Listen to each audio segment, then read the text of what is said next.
2 weeks out, we're getting close to the feel of game week. We're not there yet. We've been very fortunate, to be honest. I know it's chilly in our neck of the woods weather-wise, but we've been very fortunate when you look at what the rest of the country has dealt with. So biggest concern, like we've discussed before here, is the pitching ramp up, building pitch counts, the safety of that, and it'll be the first time Saturday we're really going to use the new indoor facility. For one of the benefits of building it is to just have clean, crisp, comfortable conditions for the pitchers to throw live to the hitter. So we'll go in there Saturday, and then we'll evaluate Sunday as we move along. Taking you through some of the thoughts I have on the position so far and the consistency and things that have sparked flashes for me, but maybe not quite as consistent. I think when you start with the pitching and the left-hand side, Trey Beard and Mendez and Peyton Manka have been very consistent. And I'm going back, you do file away what these guys have done in the program for you in previous seasons, and you re-rack it a little bit to start the fall. I guess in this context, I'm looking more at what I felt in the fall all the way up to their last outing. Those three have been consistent, and their stuff is different. I know Mike and I talked endlessly last year about left on the weekends, and I think there was a difference in how those lefties worked, and I think these lefties are different. So not saying they're the weekend rotation by any stretch, but when you do have a couple lefties in the mix to start, is there a difference in the two? And I think all of those guys have shown unique profiles of pitches and how they manage the game. Kevin Meeble and Cooper Whitehead have shown flashes. I don't think it's been quite as consistent yet. They have been good at times, very good. But just the consistency is what we're working to see out of everybody. On the right-handed side, Bryson Moore, start to finish, fall to right now, has been very, very consistent. It's a good mix of a variety of pitches. He's very conscientious about how he works. He's been spot on, and we need to keep him headed in that direction. Cade O'Leary, more suited to throw out of the bullpen, but some dynamic secondary pitches. He's been functional and consistent since we started the fall. Johnny Abraham, in any capacity, has been fine. We're stretching that pitch count out, and once you get into the 45 and the 60 and the 75, the repeatability of the delivery and sustaining the mechanics and hoping the stuff still stays above par, that's what any of these guys that we're building need to do, including John. Cole Stokes, the last outing he had is as good as any right-handed pitcher I've seen on a college field. It was dynamic. It was 98. The slider profile was unbelievably good, firm, tough. That was a phenomenal outing. It was fun to watch. And all of the work and all of the things that Micah and I try to do to help the pitchers, when you see that come to light in an outing on the field, it was awesome. And he needs to keep that going. Brody Purcell has shown some really good flashes. Manny Lantigua, freshman, has shown some signs of being very unique for us and has some good capabilities. Gabe Nard, who joined us for the spring semester from Duke, different profile of fastball, tremendous sink and run. That's going to help us. He's still acclimating to the program, but he's well on his way to being a serviceable piece of this thing for us. The catching is a concern. I talked to you about that a couple weeks ago. Caden Fromelt, I tip my hat to him. He's been grinding, and Carnes hasn't really been healthy, and Schmela hasn't been healthy, and Mookie Rodriguez has been banged up. Fromelt has stepped back there, and he's taken hit-by pitches off the hands, and he's catching a lot of innings. And just like the pitchers, the catchers, they have to get their legs under them, and the squatting and blocking and running and the foul balls off the legs and arms, and it's not easy. And he has done a nice job back there. And the other two, Carnes is going to be okay, and we know he's very capable. Just have to get him healthy. He's still battling through some things. And Nate Schmela, also experienced, has been banged up. It seems to be one thing after another for him, but he's actually trending, and we need to get him. The at-bats are not a concern, but for his benefit, you have to see some live pitching at some point, and it's coming for him in the next couple weeks. The infield, Cal Fisher has been extremely consistent with the approach to what he's doing. He's really done a nice job at short. We know he can play third. He's bounced over to second, and I try to move these guys around and I will stop moving them around as much eventually, but I'm still in that process of moving them. He's done a great job. Carter McCulley has had a great preseason. He really has. Older. We tried to acclimate him, get him in there last year, and it didn't really stick for him, but you're talking about a 6'4", 6'5" guy that has some power to all fields and just very nice throwing action and can throw from angles. Jace Estes has had a very nice preseason, ran a couple balls out of here. Just to experience the maturity is coming, and every rep he gets adds to his ability to help us. Miles has been right where we need him to be. I think when you're talking about that type of hitter, at the mechanical side, I think he's on point, and then it's logging pitches and the left-hander breaking ball and the changeup and the fastball in, and all the little things that come with you need at-bats under your belt before that part of your game seems to fall into place. Seen really good flashes out of Gabe Frazier, and he's going to need to continue to grow into this thing and play with maturity. Eli Putnam flashes, whether it's second, third, even put him at first, and he looked great at first base. So we've got some options there. And Kelvin Polino in the infield, we've moved Kelvin to the outfield at times, and we've bounced him around third, second, a little bit of first. He's been one of the toughest outs we've had in the program if you go all the way back to when this started in September. Tough. Uses the field well, trying to move him along and find a good defensive spot for him. In the infield or the outfield, John Stutzer, we've used him at times in the infield. He played shortstop. We know he could go to the outfield and be extremely capable and dynamic. We know that's a move we could make. We're trying to give him some good reps in the infield, just like Noah Sheffield. Those guys have had some really good at-bats for us. And then finding the right mesh point in the outfield, in the infield, what position in the infield, and then what things that we're trying to polish at those spots for them. But they've shown the ability to bounce and do a little bit of both of those. Chase Williams, nobody more dynamic, get up and go than him. You guys have all seen that, keeping him healthy. He's back batting right-handed. You know, last year he had to put that down with the shoulder. That's going to clearly help. Braden Dowd, polished, sound, savvy outfielder. Delama Lord, poor guy's battled the flu twice. I didn't know you could have that in a 3-week span, but he's got it. Again, coming along, the maturity. You look at a Ferrer, you look at a Tibbs, you look at some of these guys that have been in it that just took a little time and maybe didn't see full potential reached early in the career. It's coming for Brody. And then you have Stutzer and Sheffield that could easily move into that group. And that is a very capable outfield defense when you put that thing together. No matter where you play these guys, I like to think of our outfield being 3 center field candidates that you then spread. That's pretty good outfield defense. I think we're headed in that direction. And big shoes to fill. You can go around the team. There's massive shoes to fill, front of the rotation, middle of the infield, outfield. There's a lot to unpack here in the next couple weeks, but I do like that group in the outfield. Concerns I have at this point, this is an emotional team. I think the eagerness to compete and fight for a spot that they dream of, starting position or a spot in the batting order or a specific role that they think of, it does get heated. And there are some emotions that I see in practice that I have seen from other teams. I think that can be good. As I grow to learn more about the team and you start to have somebody else in the other dugout to compete against, I'll know more about the emotional firepower I do feel with these guys. Taking one phase of the game to the other phase of the game, that's something I don't talk about a lot, but I thought last year the middle infield, the outfield, their ability to leave some of the offensive positives or negatives in the bat rack and go play a really good defense, you have to be able to do that. In our middle infield, whoever that turns out to be this year, you have to be mature enough to leave an at-bat or an umpire's call or something that didn't go right. You have to leave that in the dugout and go play an elite defense.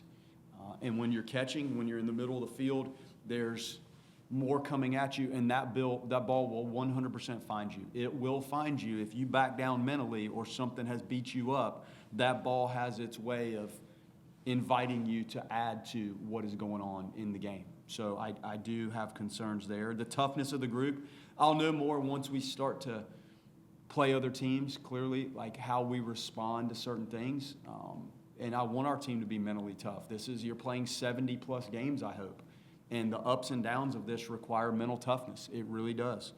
Catching health, got to be better than where we are right now with the catching health. There's no way around it. Like we're not where we need to be, and these 2 weeks are critical for Carnes to finish off getting game ready and Schmela being game ready.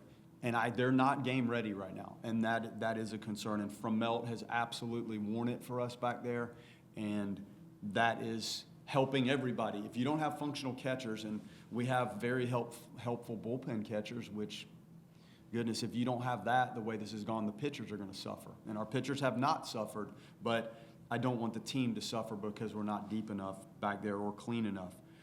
I do see good stuff on the mound. I do. The execution of the stuff, we've talked about it before. If we can maybe a higher clip of execution of this plus stuff, going to be very good. The variety, positive things, I feel the variety on the pitching staff. I do like the variety. I think there's a lot of different looks. There's different fastball profiles, the potpourri of secondary pitches, the options, the age of the pitching staff. This is an older pitching staff. Now, whether our fans have seen these guys in our uniform or not, there's age and there's experience that's logged, and that does help, especially in this era when you have the capability to bring some of these older players into the program.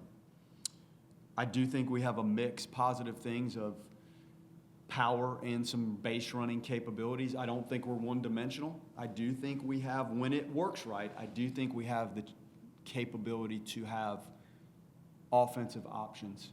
And as tough as the competition we face is, you better have more than one way to produce and try to score offensively, or you're going to get stuck. I have seen flashes of very good defense. Consistency of the defense and maybe consistency of the stuff on the mound. Those two things, if you can align that and be consistent with the stuff and play good, consistent, high-level defense, then things will line up. So I do like where we are. I will get into pitching roles in the next 2 weeks, not there yet. I have not looked at a batting order or a starting lineup yet. I'm trying to get the most out of each one of these players. And as we get closer to game one, those sort of things will take shape. Obviously, the pitching roles, at some point, we got to pivot to make sure the days of the week line up best we can for the actual starting 4 guys. If we can get to 4 good starters, that would be wonderful. So at some point, you have to pivot, but not yet. Think we're on track. I do have some concerns that I mentioned to you guys, and we'll continue to map this thing out as we go. Touching on the catcher situation again, do you believe that Hunter and or Nate will be available opening day as it stands now? I'm probably overcooking that a little bit. They're both going to be okay. But I can tell you what I've seen up until, January 29th. That's what I've seen, and it is a concern. It is hard for us to have consistent, functional scrimmages like I would like when you really have one catcher that's been consistently able to get after it. They're going to be fine. It just doesn't make this trek we're on right now as easy as it should be.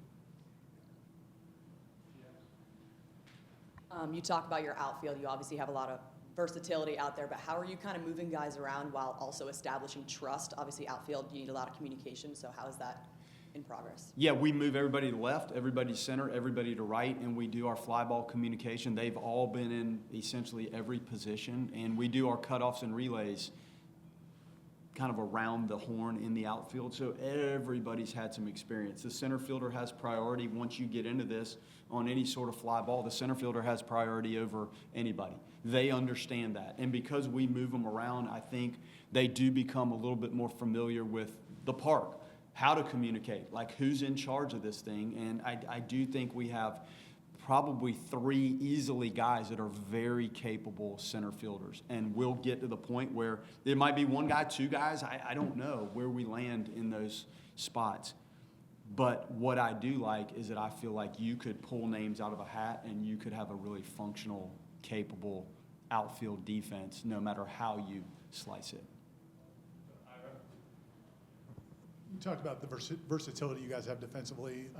What's the process like? Because you're probably going to have players who are not in the starting lineup who are really good baseball players. Like, what's that process? It's not just identifying the 9 best players, but how they all work together.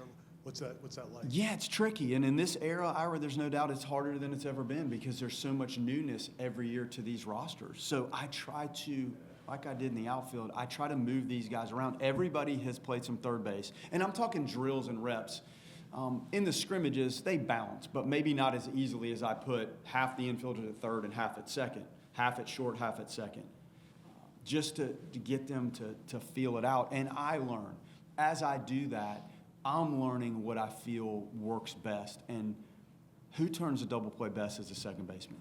Who handles things at shortstop most efficiently and consistently? Who handles the things that come up at third base, which are tough? The slow roller, the chopper, the hard hit ball, the bunt defense. So I just try to throw a lot at all of them at every position. And then as we get closer to game time, I'll solidify what I think is best for game one. And what I think is best for game one and how this feels when you're competing against other teams, I'll have to assess that. I'm not in an extreme hurry to do that today. It will come. I hope that I've given them enough reps all over the place, not just the scrimmages, but in the infield, the repetition you get in your drill work, your ground balls, your team defensive things, all of that is being filed in how I feel I need to place them to get into this. And I think we're fine. Eventually, yes, I will have to put some guys in more solidified spots, but not just yet. Almost a follow-up to what Ira said, but you talked about the emotions of this team earlier. How do you kind of balance development like you just talked about with also getting guys to know, like, hey, just because it's game one doesn't mean game two you're not going to get a chance, because everyone at this level wants to get on the field. Yeah, no doubt. They have aspirations to get on this field and move beyond. And I think the last few years, part of the newness of the team is a reflection of the draft and how great that was for the players in the program to move on in the capacities they did. The emotion of it, I think it can be good. And quite frankly, the last 5, 6, 8 years of coaching, I didn't sense that my teams were going to have that trait, but they did. So it can be a positive thing. Now, emotion without being emotionally over the top, you can have intensity in emotion and play within yourself. When that emotion boils over a little bit and you become overly emotional, then I think you have a problem. So we talk every day in this meeting room about how to approach the game here and what they're going to deal with when they play 160 professional games in a season. You have to be able to manage the emotion, the intensity, the ups and downs that come your way in a sport that's played in such a repetitive nature.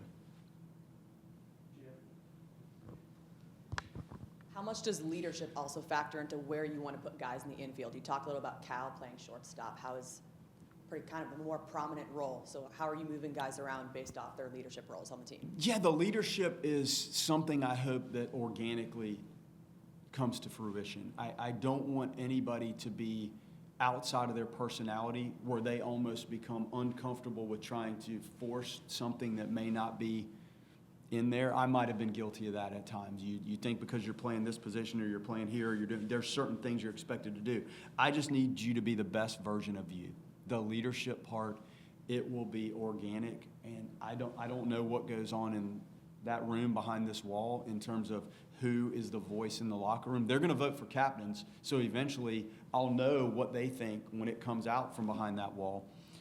But I just need it to develop. Now, the expectations of managing the things that come at some of these positions, clearly if you're playing shortstop, second base, catcher, third base, you can nitpick all of the positions and you have to lead your specific space properly regardless of position. But the shortstop position, the catching position, the center field position, by the nature of how to play it, does provide you opportunities to take charge, even if that's more in-game and directing traffic in-game versus what's going on behind the wall here. Of your returning positional players, who would you say has taken the largest leap forward at the plate? Brody, McCulley, Jace, they've had some really, really impressive moments. Really impressive. When you're talking freshman to sophomore to junior, the progression physically and the maturity with gaining some weight, those guys have been in that weight room, I think, 130 to 135 times a year with Jamie. So some of those young guys that move, there's going to be physical growth that adds impact and damage capabilities to what you're doing at the plate. So I guess those guys would stand out. Miles, just pitch selection, I think, and approach and recognition is probably where I've seen great strides with him. Karn's been a little banged up, so I don't have a barometer yet for that. Chase Williams was out all fall. You know what's coming when he's in those games. This guy absolutely loves it, and I think people love watching him go at it out there. So, Sheffield has had some good at-bats this preseason. Honing his defensive home, like what's the right home for him defensively, we're gonna get there. But I think the younger guys that have been in it, we should see physical moves with what they're able to do at the plate. And then the pitch selection and the repetition and how you're matched up. Miles has been through every matchup situation you can imagine. Being in the middle of the lineup as a freshman, he's seen it. Some of these other guys may not have seen that just yet, so that's the next growth point I think we'll see in management of in-game at-bat and matchup. Trey's record, history, what he's done, it speaks for itself, but what have you guys learned about him since he's been here? What's he like? Beard, changeup's good. Changeup's unbelievable. And the comfort of throwing it left on left. There are some left-handed pitchers that have good changeups. It just doesn't seem like it's in their DNA to ram it in there left on left. He's got that. The slider's gotten better. The fastball command's gotten better. The velo, I think we'll continue to see that tick up a little bit. I think we've gotten to some 92s, and that's probably enough. But the ability to throw that changeup with very consistent hand speed and have such separation, it's in the mid-70s, so we're talking 15 miles an hour off with great hand speed. Like if you telegraph that and slow things down or open up your torso, people know that it's coming. He does not do that. So I've learned that thing is a weapon, and he's almost gotten more comfortable throwing it as we've challenged the left-on-left changeup. The slider, Mike has done a really nice job tightening that up. So he's right on track. Fields his position really well, handles all the PFP stuff and the things we throw at him. He does a nice job with that. Talking a little bit about the schedule, how purposeful was it that you are having them play it in such a big stage so early on in Texas? You played at the Blue Wahoos in the fall. What does that kind of mean to you to have them play at a big stage like that? Yeah, well, getting over there and getting on the road and not being in the friendly confines of what you seem to do every day. And I probably need to run them into the left field bullpen and use the other dugout and not go down to right field and just kind of get that feeling of going on the road. The trip to Dallas, clearly that bracket, that could be a bracket in Omaha, and you're in a major league stadium. So getting onto the road early and playing in that sort of situation, and if you're in a postseason conference tournament or regional or super regional or Omaha, you have to be able to function away from here. And if you do it right, some of that needs to be here, but it doesn't always work that way. So comfort with adaptability on the road in a tournament. Maybe you're not hitting on the field in every one of those games in Dallas. You learn a lot, and the level of competition, I think the whole schedule, the level of competition pretty much speaks for itself, but being away from here early, I think is a positive thing for the players and for me to learn a lot. You mentioned Jace's name a couple of times, and we saw him last year with some of the flashes defensively and some patience at the plate, but maybe not getting the ball in play as much. Getting that production and that growth at the plate for him, just how valuable is it? Huge. Left-handed bat, he provides a different look. We're a little right-handed heavy, but when you factor he in, you factor Frazier in a little bit, you have some left-handed help. And he's good with the short game, and he knows the system. I don't want to think I'm reinventing the game, but you build your thing to coach players that have some experience, and you can throw a lot at them. And he's in a bucket of a few guys that should be able to execute everything offensively and defensively, not to overcomplicate this stuff, but it's worked for me for a long time, and I do need some guys that have his skill set to be able to bunt and run the bases properly and play a really good middle infield and grow offensively where you're starting to see that guy run some balls out of the stadium, and he's done that a couple times. It's been fun to watch. He works very hard. You spoke a lot in your opening about ramping up the pitchers and the positives. Have there been any setbacks or negatives in that? Yeah, Varnes is down. That's been the only thing, and it's unfortunate. And he's going to be out for the year, and that's terrible. And that kid worked so hard to kind of battle through some things in high school and get himself back where that velocity has crept up. But he's down, and that's tough. And knock on wood, everybody else seems to be hanging in there. And unfortunately, in this industry, I was watching Sands and Reagans today do their work down there, trying to build up, and the dynamic part of how they pitch and the stuff and the torque on the breaking pitches, it's a lot, and it is a stress. So we're trying to do everything we can to build them, but do it safely and keep them on track. And the arm care in the pitching lab and the arm care in the weight room and the training room, it's on point. So we're doing all we can, but knock on wood, that's all. You talked a little about setting like a rotation for a weekend, potentially even doing like lefty, lefty, lefty. But how much does handedness really go into setting a rotation for the series compared to output? Well, if you can throw something in the middle of that, like that's right-handed, it's probably ideal just from a scouting report and just comfort at the plate. Like if it's a left-handed pitcher and you see over and over and over, then I think you become a little bit more comfortable. I guess when Mike and I looked at it last year, Arnold was so unique. Vellini was different, but Mendez and Vellini, it was maybe more similar than you would like. But that's what we had, and we went into battle with that. Now, in a perfect world, if you can stick something else in the middle, it's tough on the opposition to game plan. So clearly I've done it a lot of different ways, and I've had all right-handed starting pitchers. So you take what your personnel allows you to do. You can only force so far, I think, before it may backfire on you. But I think we're in a pretty good spot to mix it however we want to mix this thing, so it may not be all left or all right. You mentioned Reagans and Sands being here, and I know you have a lot of former guys that come back. Reagans didn't play here, but what does that do for the current players just to be around the pros, how they go about their business? It was so cool today.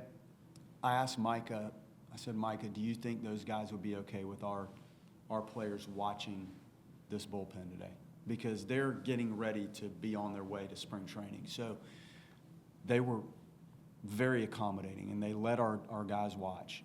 And to learn from the feel of how intense and how focused they were pitch by pitch of their bullpen session, it was absolutely amazing.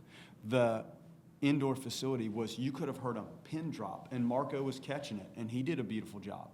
Taylor Walls is out there. I think he was taking ground balls at 12-20. I sit there and soak that stuff up because they're as good as anybody in the world at what they're doing. When you watch them work at it, you instantly can recognize the physical skill. What I marveled at today was the workmanship of the craft and how in tune they were and how they soaked in every pitch of that because of the importance of every one of the pitches in such a short little workout. It was absolutely amazing, and I love having those guys around. Because our players, every one of those guys, there'll be 38 guys in this room in a few minutes, they dream of that. So to have those players earshot and you could talk to them, and Taylor Walls jumps out and messes around with our players, and you can go watch him take ground balls, it's such a great learning moment, and I hope our guys took as much away from that as I did today.